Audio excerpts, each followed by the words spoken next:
Welcome to the last minute guru Operation Research කියන video series එකේ පළවෙනි topic එක linear programming. ඇයි අපිට linear programming ඕනි වෙන්නේ? අපිට linear programming ඕනි වෙන්නේ ව්‍යාපාරයක් වුණාම අපි හැම වෙලේම වැඩ කරන්නේ සීමාවක් ඇතුළේ ඉඳගෙන. අපිට තියෙන සම්පත් සීමිතයි. material, machines, money, time, information මේ කියන හැම resource එකක්ම සීමිතයි. එතකොට මේ සීමිත සම්පත් අපේ නිෂ්පාදනයන් වලට උපරිම ලාභයක් වෙන විදිහට හරි අපේ නිෂ්පාදනයන් වල පිරිවැය අවම වන විදිහට හරි බෙදා වෙන් කරගන්න ඕනේ. මේක බෙදා වෙන් කරගන්න කොහොමද කියන එක තීරණය කරන්න තමයි අපිට මේ linear programming ඕනි වෙන්නේ. උදාහරණයක් විදිහට ව්‍යාපාරයක් තියෙනවා. මේ ව්‍යාපාරය නිෂ්පාදනය කරනවා චෙයාසුයි සෝෆාසුයි. එක චෙයා එකකින් ඩොලර්ස් 10ක ලාභයක් තියෙනවා. එතකොට එක චෙයා එකක් නිෂ්පාදනය කරන්න පැය 2ක කාලයක් ගත වෙනවා. එතකොට සෝෆා එකකට පැය 20 ඩොලර්ස් 20ක ලාභයක් තියෙනවා. පැය 3ක කාලයක් ගත වෙනවා. මෙයාලට දවසට උපරිම වැඩ කරන්න පුළුවන් පැය 12ක් විතරයි. එතකොට මේ පැය 12 උපරිම ලාභයක් වෙන විදිහට කොහොමද වෙන් කරගන්නේ? මේ පැය 12 චෙයාස් වලටයි සෝෆාස් වලටයි කොහොමද අපි වෙන් කරන්නේ කියන එක තීරණය කරන්න තමයි මේ linear programming ඕනි වෙන්නේ. එහෙම තීරණය කරන්න පුළුවන් mathematical tool එකකට තමයි මේ linear programming කියලා කියන්නේ. මෙතනදී මම කිව්වා අරමුණු දෙකයි maximize profit, minimize cost. ඒ වගේම තමයි මේ linear programming ගානක් හදන්න ක්‍රම දෙකක් තියෙනවා, method දෙකක් තියෙනවා. පළවෙනි එක graphical method, දෙවෙනි එක simplex method. graphical method එක ගැන තමයි මම මේ වීඩියෝ එකෙන් කතා කරන්නේ. අපි simplex method එක ගැන ඊළඟ වීඩියෝ එකෙන් කතා කරමු. linear programming ගානක් හදන පියවර ටික තමයි මේ දීලා තියෙන්නේ. එතකොට මේ මුල් පියවර පහෙන් කරන්නේ අපේ ගැටලුව හඳුනාගෙන ගැටලුව ගොඩනගා ගන්න එක. ඊට පස්සේ මෙතන ඉඳලා තමයි graphical method එකට අනුව අපි ගොඩනගාගත්ත ගැටලුව විසඳන විදිය තියෙන්නේ. අපි ගානක් එක්කම මේ පියවර එකින් එක කතා කරමු. අපි සාකච්ඡා කරන ගාන තමයි මේ ව්‍යාපාරයේ නිෂ්පාදනය කරනවා චෙයාස් සෝෆාස්. එතකොට මෙයාලගේ මේ ප්‍රොඩක්ෂන් ප්‍රොසෙස් එක කොටස් තුනයි. කාපෙන්ට්‍රි, ෆිනිෂින්, අප්හෝල්ස්ටරි කියලා. එතකොට එක චෙයා එකක් නිෂ්පාදනය කරන්න මෙයාලගේ ප්‍රොසෙස් එකේදී කාපෙන්ට්‍රි වලට පැය 6ක් යනවා, ෆිනිෂින් වලට පැයක් යනවා, අප්හෝල්ස්ටරි වලට පැය 2ක් යනවා. ඒ වගේම තමයි සෝෆා එකකට පැය 3යි, පැයයි, පැය 6 ගානේ වැය වෙනවා. එතකොට මෙයාලට සීමාවන් තියෙනවා. එක දවසකට කාපෙන්ට්‍රි වලට මෙයාලට පැය 96ක් විතරයි තියෙන්නේ. එතකොට ෆිනිෂින් වලට පැය 18යි. අප්හෝල්ස්ටරි වලට පැය 72යි. එතකොට චෙයා එකකින් ඩොලර්ස් 80ක ලාභයක් තියෙනවා. සෝෆා එකකින් ඩොලර්ස් 70ක ලාභයක් තියෙනවා. මේ ගාන අහන්නේ how many sofas and chairs should be made is a given day to maximize the total profit. ඒ කියන්නේ උපරිම ලාභයක් ලබා ගන්න අපි දවසකට කොච්චරක් නිෂ්පාදනය කරන්න ඕනද කියලා තමයි මේ ගානේ අපෙන් අහන්නේ. අපේ ගැටලුවේ තිබ්බ තොරතුරු ටික මම මේ වගුවකට ගත්තා අපිට ගාන හදන්න පහසු වෙන්න. අපි දැන් යමු පළවෙනි පියවරට. පළවෙනි පියවර තමයි understand the problem. ගැටලුව හඳුනා ගැනීම. මොකක්ද අපිට තිබ්බ ගැටලුව? ගැටලුව තමයි දවසකට කොච්චරක් ලාභය උපරිම කරගන්න දවසකට කොච්චරක් චෙයාසුයි සෝෆාසුයි නිෂ්පාදනය කරන්න ඕනේද කියන එක. අපි උත්තරේ ලියමු. අපේ පළවෙනි පියවර වෙන්නේ understand the problem. දෙවෙනි පියවර වෙන්නේ decision variable. decision. අපි තීරණය ගන්න ඕනි මොනවා සම්බන්ධවද කියන එක තමයි දෙවෙනි පියවරේදී අපිට ලියන්න තියෙන්නේ. හරි. එතකොට අපි අහන්නේ දවසකට කොච්චරක් චෙයාසුයි සෝෆාසුයි නිෂ්පාදනය කරනවද කියන එක. එතකොට අපි තීරණය කරන්න ඕනේ කොච්චරක් නිෂ්පාදනය කරනවද කියන එක. එතකොට අපි දන්නේ නැහැ කොච්චරක් නිෂ්පාදනය කරනවද කියලා. ඒක තමයි අපිට variable එක විදිහට ගන්න. එතකොට variable එකක් කියන්නේ නොදන්නා පදයක්. එතකොට අපි දවසකට නිෂ්පාදනය කරන චෙයාස් ගාන x ට සමාන කරගමු. දවසකට නිෂ්පාදනය කරන සෝෆාස් ගාන y ට සමාන කරගමු. අපි ඒක ලියාගමු මේ විදිහට. decision variables ඊට පස්සේ x සමානයි number of chairs made per day. y සමාන කරගත්තා අපි sofas වලට number of sofas made per day. තුන්වෙනි පියවර objective function. ඒ කියන්නේ අපේ ගැටලුවේ අරමුණ මොකක්ද කියන එක තමයි තුන්වෙනි පියවරේදී අපෙන් අහන්නේ. How many sofas and chairs should be made is a given day to maximize the total profit. දවසකට කොච්චරක් ශ්‍රේයාසුයි සෝෆාසුයි නිෂ්පාදනය කරන්න ඕනේද උපරිම ලාභයකට යන්න. එතකොට මෙතනදී අපිට අරමුණ වෙන්නේ maximize the total profit කියන. මම මුලින්ම කිව්වා ඔයගොල්ලන්ට linear programming එකක අරමුණු දෙකයි maximize the profit minimize the cost. ඒකට අපි තෝරගෙන තියෙන ගැටලුවේ අරමුණ වෙන්නේ maximize the total profit. දැන් මෙතනදී objective function එකක් ගොඩනගා ගන්න ඕනේ අපේ අරමුණට. අපේ අරමුණ වෙන්නේ maximize the total profit. එතකොට අපි total profit එක හොයාගන්න ඕනේ. total profit එක කියන්නේ chairs වලිනුයි sofas වලිනුයි දෙකෙන්ම ලබන ලාභයටනේ. එතකොට කොහොමද මේක හොයාගන්නේ? මුලින්ම chairs වලින් ලබන ලාභයට sofas වලින් ලබන ලාභය එකතු කරන්න තමයි තියෙන්නේ. මුලින්ම chairs වලින් කොහොමද මුළු ලාභය හොයාගන්නේ? එක chair එකකට $80 ගානේ chairs X ප්‍රමාණයකට ලබන ලාභයට අපි එකතු කරනවා. එක සෝෆා එකකට $70 ගානේ $Y ප්‍රමාණයකට ලැබෙන ලාභය. මේ chairs වලින් sofas වලින් ලැබෙන මුළු ලාභය තමයි අපිට හොයාගන්න තියෙන්නේ. තුන්වෙනි පියවරේ විදිහට ලියා ගන්න පුළුවන් objective function max කියලා කියන්නේ අපිට අපේ අරමුණ වෙන්නේ ලාභය උපරිම කරගන්න එක. එතකොට අපි ලාභය කොච්චරක්ද කියන්නේ දන්නේ නැහැ. ඉතින් අපි ඒ වෙනුවට variable එකක් දෙනවා, බීජීය පදයක් දෙනවා z කියලා. max z සමාන වෙනවා එකකට 80 ගාන x ප්‍රමාණයක chairs වල ලාභයට එකකට 70 ගානේ y ප්‍රමාණයක sofas වල ලාභය එකතු කරාම හරි. අපි යමු එහෙනම් ඊළඟ පියවරට.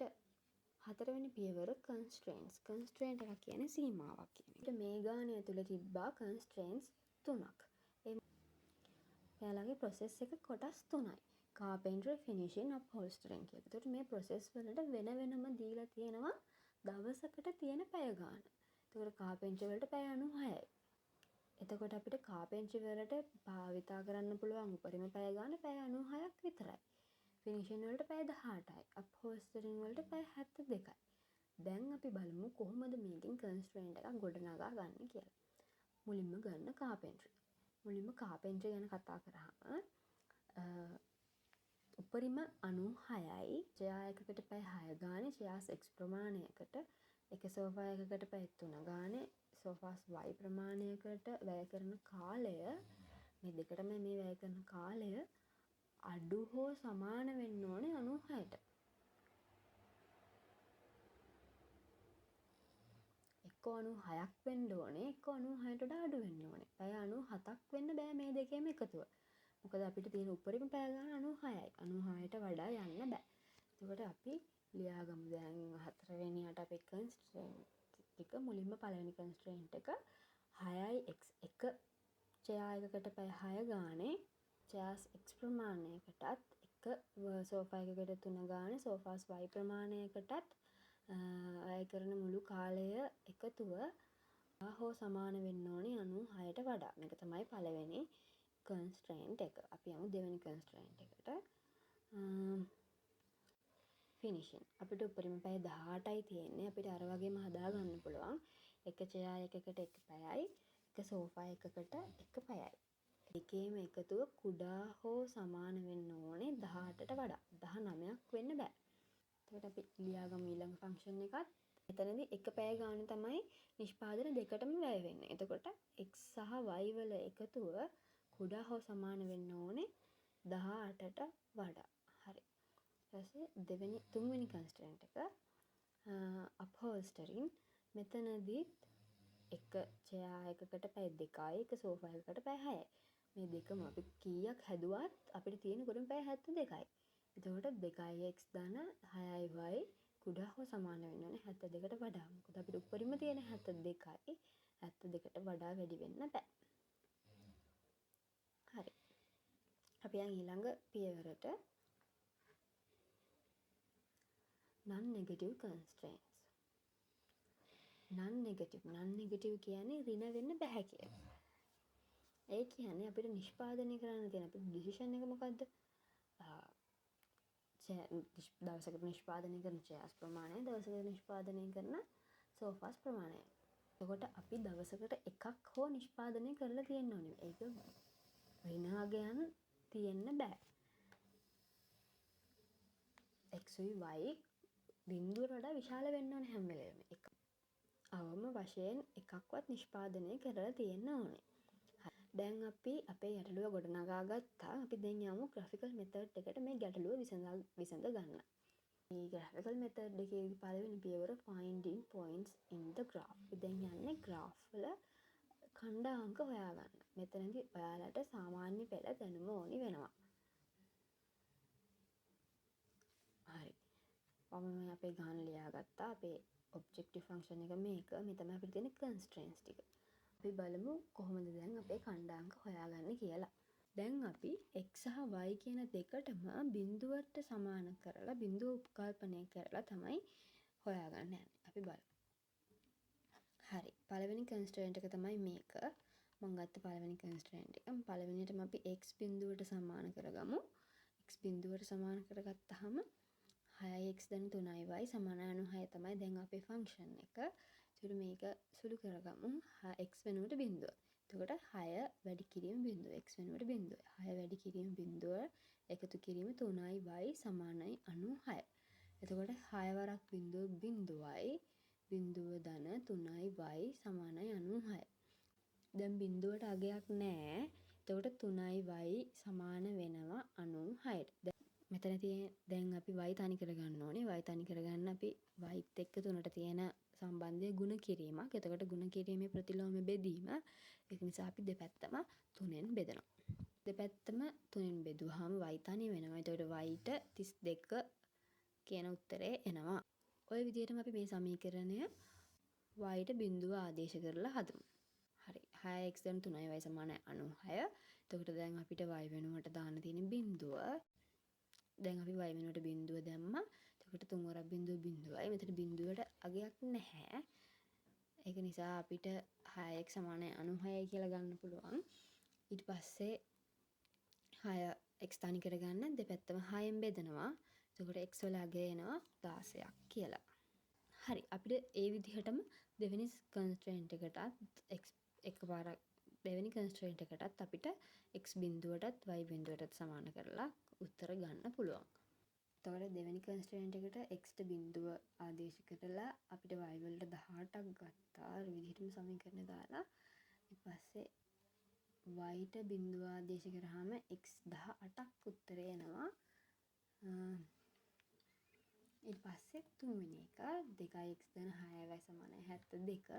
එතනදී x බිඳුව වෙනවා අර විදිහටමයි x බිඳුවයි. ඒතකොට බිඳුවට අගයක් නැහැ. ඒ නිසා 6y සමානයි 72 වෙනවා. ඊට පස්සේ දෙපැත්තම 6ෙන් බෙදන්න. එතකොට y වල අගය 12යි.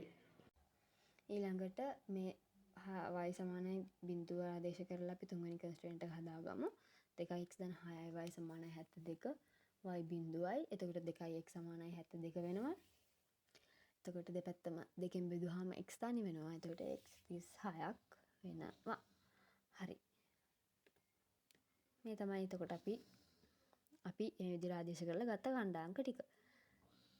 බිඳුවේ 32 16 බිඳුව පළවෙනි රේඛාවට. පළවෙනි constraint එකෙන් පළවෙනි රේඛාව. පළවෙනි රේඛාව අඳින ගත්ත ඛණ්ඩාංක ටික තමයි මේ. එතකොට දෙවෙනි රේඛාව අඳින දෙවෙනි constraint එකෙන් අපි ගත්තා බිඳුවේ 18 18 බිඳුව. තුන්වෙනි constraint එකෙන් තුන්වෙනි රේඛාව අඳින්න අපි ගත්තා බිඳුවේ 12 36 බිඳුව. අපේ ඊළඟ පියවර වෙන්නේ drawing graph visible region. ඒ කියන්නේ අපි දැන් හොයාගත්ත ඛණ්ඩාංක වලින් අපේ graph එක අඳින්න තමයි යන්නේ. හරි. අපි දැන් මේ හොයාගත්ත ඛණ්ඩාංක වලට අනුව ප්‍රස්ථාරය අඳින්න යමු. මේ තමයි ඛණ්ඩාංක ටික. පළවෙනි constraint එකට අදාළව පළවෙනි ඛණ්ඩාංක බිඳුවේ 32. අපි දැන් මේක අඳින්න යමු. බිඳුවේ 32. x බිඳුවේදී y 32යි. x බිඳුවේදී y වෙන්නේ 32යි. මෙතන ඒක ලක්ෂ්‍ය මෙතන. එතකොට 16 දී බිඳුව. x 16 දී y බිඳුවයි. එතකොට y බිඳුවයි x 16යි. අපි ඒක ලකුණු කරගත්තා. ඊට පස්සේ දැන් අපිට තියෙන්නේ මේ ලකුණු ලක්ෂ්‍ය දෙක යා කරලා රේඛාව අඳින්න. හරි. දැන් අපිට මේ රේඛාවට අයිති කොටස පාට කරගන්න ඕනේ. මේ රේඛාවට අයිති කොටස හොයාගන්න ඕනේ. කොහොමද මේක හොයාගන්නේ? මේක හොයාගන්න පුළුවන් අපිට මේ අසමානතා ලකුණ දිහා බලලා. අපි මේ රේඛාව ඇන්දේ පළවෙනි constraint එකෙන්.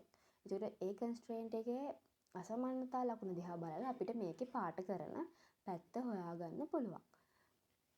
අසමානතා ලකුණේ කට වැහිලා තියෙන බීජීය පද තියෙන පැත්තට නම් අපිට මේකේ ඇතුල් පැත්ත තමයි පාට කරන්න ඕනේ. ඒකට හේතුව අපි මෙතනදී ඛණ්ඩාංක ලකුණු කරගත්තේ මේ ඛණ්ඩාංක කියලා අපි හොයාගත්තේ අපේ බීජීය පදයන් වලට අග යන්නේ. ඒ කියන්නේ x බිඳුවයි y 32යි. x 16යි y බිඳුවයි. කියන්නේ මේ x ටයි y ටයි අගයන් ටික ගත්තේ. එතකොට දැන් බලන්න මේ අපේ කන්ස්ට්‍රේන්ට් එකේ වේරියබල් තියෙන පැත්තට ඒ විචල්යන් තියෙන පැත්තට තියෙන කුඩයි කියලා. එතකොට අපි යා කරගත්ත අපි මේ ලකුණු කරගත්ත අපි හොයාගත්ත xyට වඩා මේක කුඩා වෙන්න ඕනේ. කියන්නේ අයිති කොටස කුඩා වෙන්න ඕනේ. ඒක නිසා තමයි අපි මේ අතුල් පැත්ත පාට කරගන්නේ. එතකොට මේ අසමානතා ලකුණේ කට ඇරිලා තිබ්බොත් අපේ විචල්යන් පැත්තට එතකොට අපි පාට කරගන්න ඕනේ රේඛාවෙන් පිට. දැන් අපි මෙතනදී රේඛාවෙන් ඇතුළේ පාට කරගමු. ඊට පස්සේ දෙවෙනි කන්ස්ට්‍රේන්ට් එකට අදාළව දෙවෙනි ඛණ්ඩාංක 0.18 18 බිඳුව. බිඳුවේ 18 බිඳුව. ඒක යා කරගෙන රේඛාවෙන්ද එතනත් කුඩයි කියලා තියෙන්නේ. ඒ කියන්නේ කට වැහිලා තියෙන අසමානතා ලකුණේ. දැන් අපිට පුළුවන් මේකේ ඇතුල් පැත්ත පාට කරගන්න. ඊට පස්සේ තුන්වෙනි කන්ස්ට්‍රේන්ට් එක. තුන්වෙනි කන්ස්ට්‍රේන්ට් එකේ 0.12 36 බිඳුව. 0.12 36 බිඳුව. මේක යා කරගත්තා. දැන් මේකෙත් ඇතුල් පැත්ත පාට කරගන්න දෙන්නේ. මොකද අසමානතා ලකුණේ කට වැහිලා තියෙන්නේ. කියන්නේ කුඩයි. හරි. දැන් අපි feasible region එක හොයාගන්න ඕනේ. feasible region එක කියන්නේ මොකද්ද? මේ constraint තුනටම යටත් වෙලා අපිට වැඩ කරන්න තියෙන අවස්ථාවන් වලට තමයි මේ feasible region එක කියලා කියන්නේ. ඒ කියන්නේ අපි මේ අඳගත්ත තල රූපයේ අපි පාට කරගත්ත එක එක රේඛාවට අයිති කොටස. එතකොට මේ රේඛා තුනටම අයිති කොටසට තමයි අපි feasible region එක කියලා කියන්නේ. අපි දැන් ඒක පාට කරගමු. ඊළඟ පියවර වෙන්නේ feasible points and application. දැන් අපි පාට කරගත්ත මේ feasible region එක අපි දැන් කරන්න ඕනේ මෙතන points හොයාගන්න. දැන් මෙහෙම පාට කරාම ඔයාලට පේනවා අපේ තල රූපයක් තමයි ඇවිත් තියෙන්නේ. මේ තල රූපයේ මුළු කෝණ තමයි අපි ලකුණු කරගන්න ඕනේ. මේ හැම මේක කෝණයකට සංකේතයකින් A B C D කැමති ඉංග්‍රීසි අකුරක් දාලා මේවා ලකුණු කරගන්න. හරි. මම A B C D E කියලා මේ කෝණ ටික මේ මුළු ටික ලකුණු කරගත්තා. දැන් අපි කරන්න ඕනේ මේ එක එක අපි දැන් මේ ලකුණු කරගත්තේ ඛණ්ඩාංක මේ ලක්ෂයන්නේ. එතකොට මේ එක එක ලක්ෂයන් වල ඛණ්ඩාංක ටික හොයාගන්න ඕනේ. A ගේ x බිඳුවයි y 12යි. b ගේ x බිඳුවයි y බිඳුවයි. c ගේ y බිඳුවයි x x 16යි. e ගේ x 14යි y 4යි. මෙහෙම නෙන්නේ. d ගේ x 9යි y 9යි. දැන් මේක පොඩි පංගුවකට ගාමු අපිට ගාන හදාන්න පහසු වෙන්න. හරි. දැන් අපිට තියෙන්නේ මේ අපි දැන් x ට සහ y ට අගයන් හොයාගත්තා. දැන් අපිට තියෙන්නේ අපේ ඔබ්ජෙක්ටිව් එක මොකක්ද? ඒ ඔබ්ජෙක්ටිව් ෆන්ක්ෂන් එකට මේ අගයන් ආදේශ කරලා අපේ ලාභය ගන්න. ඔබ්ජෙක්ටිව් ෆන්ක්ෂන් එක වෙන්නේ 80y x දාන 70y y. එතකොට මේ ෆන්ක්ෂන් එකට මේ එක එක අවස්ථාවන් වලදී අපි හොයාගත්ත x වල සහ y වල අගයන් ආදේශ කරලා ලාභය හොයාගමු. එතකොට a ගේ x බිඳුවයි y 12යි. එතකොට 80 වැඩි කිරීම බිඳුව එකතු කිරීම 70 වැඩි කිරීම 12 සමානයි 800. ඒකේ උත්තරේ වෙනවා 840. ඒ විදිහට මම මේ හැම ලක්ෂයකටම මේ හැම අවස්ථාවකටම අදාළව ලාභය හොයාගෙන තියෙනවා. දැන් අපේ ප්‍රශ්නෙන් ඇහුවේ දවසකට කොච්චරක් නිෂ්පාදනය කරන්න ඕනිද උපරිම ලාභයකට යන්න. වැඩිම අගය වෙන 1400. එතකොට 1400 තමයි උපරිම ලාභය. එතකොට අපිට උපරිම ලාභයකට යන්න නම් x වලින් 14කුත් y වලින් 4කුත් නිෂ්පාදනය කරන්න ඕනේ. අපි ෆයිනල් ආන්සර් එක ලියාගමු මේ විදිහට. මම හිතනවා ඔයාලට මේ ගැටලුව හොඳට තේරුම් ගන්න පුළුවන් වුණා කියලා. අපහැදිලි තැනක් තියෙනවා නම් කමෙන්ට් එකක් දාන්න. අපි එහෙනම් ඊළඟට සිම්ප්ලෙක්ස් වීඩියෝ එකෙන් හම්බ වෙමු. Thank you for watching.